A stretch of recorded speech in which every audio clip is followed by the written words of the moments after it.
দেখো গাইস, পাপা কি করছে এখানে। মুড়ি খাবে বলেছিল, আমি খেতে বসেছিলাম, ও আমার হাত থেকে বাটিটা নিয়ে পুরো মুড়ি বিছানার মধ্যে ফেলে দিয়েছে। দেখো ও কিভাবে খাচ্ছে এখন তুলে তুলে।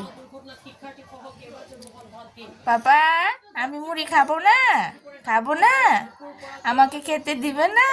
না বলছে, খেতে দিবে না। তুমি খাবে, তুমি খাবে। দেখো কিভাবে দু হাত দিয়ে খাচ্ছি।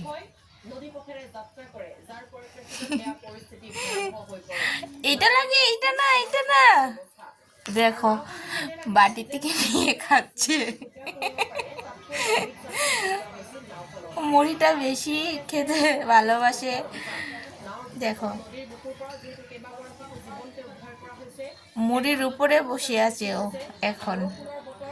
খাও পাপা, আমাকে খাওয়াই দাও। নিজে খাচ্ছ।